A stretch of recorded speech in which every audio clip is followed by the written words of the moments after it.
So getting back to this idea of the variety of characters throughout which the drama is spread, was there one you identify with more than another? Did you identify with the one that he seemed to care the most about, which would be, I guess, the John Cusack character? Right. The character's name is escaping me right now. Jackson, I believe it was. Yeah, Jackson Curtis. Curtis Jackson. Which, when they showed his ID, I thought it looked like Curtis Jackson, which is 50 Cent's real name, which, was funny to me. Right. Yeah. I thought discussion Curtis Jackson perhaps, is in this film? So, a discussion for perhaps another show. Yeah, I feel that to a degree he is, Emmerich is the expectation of the film. The two, kind of, it is a network, but the two, I guess you will, plot lines that end up ultimately converging is the Helmsley character played by Chiwetel Ejiofor, and then John Cusack's character. And in terms of who's the everyman, I think they're both kind of supposed to be in their own regards. In terms of the, the geologist is a little bit of an underdog, working against a large bureaucracy, which I suppose all of us can feel that sometimes. And then, but he was a far more interesting character. He was far more complicated. In terms of his motivations and allegiances, even to his sense of duty and then his own sense of moral obligation. Definitely more of a conflicted character, whereas John Cusack's character, the other protagonist, was a little stock. He's just the dad trying to make things right and make sure his family survives this And I didn't ordeal. buy any of that plot line for a second. I just felt like you have this stepfather figure.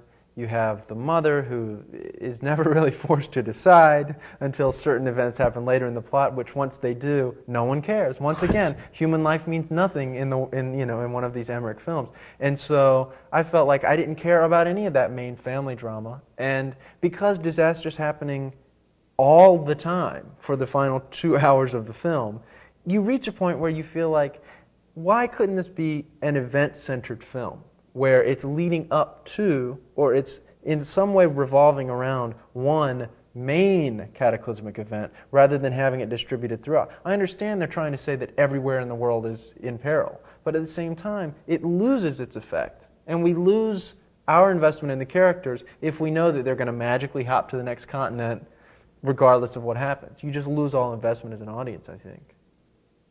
In terms of some of its larger, political implications, I felt the film was kind of grappling with a political message that maybe it never really thoroughly executes in terms of a certain brand of morality. I found it very interesting that the film essentially discusses issues of classism via, the model of global imperialism and public policy. These are just, I have to confess that these were aspects of the film that I was just not expecting to see. The idea of, again, it's kind of a returning motif from his earlier film, Independence Day, where, the President of the United States, is a character as much as in The Day After Tomorrow, and is kind of seen as a figurehead to lead, as a father-like figure, a paternal figure anyway, in terms of the nation, and then even his own smaller family unit,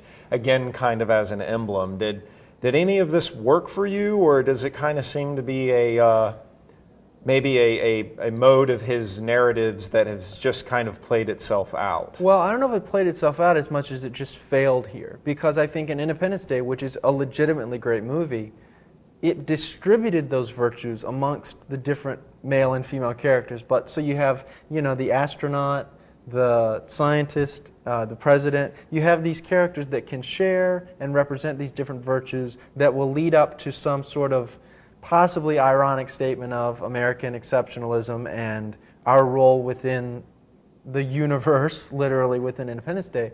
But within this film, I think it tried to play with too many political hot topics of the day, which interestingly, in a year into the Obama presidency, releasing this film with its kind of dance around these different politically correct, and then globalization issues, I think it misses the mark because, and it shows its hand entirely by the way it ends.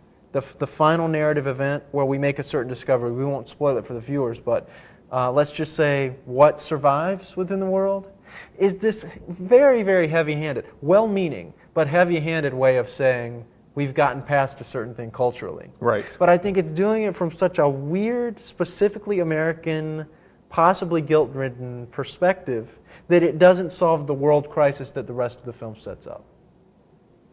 Well, how about we pick up some of our next topics after our commercial break? Okay?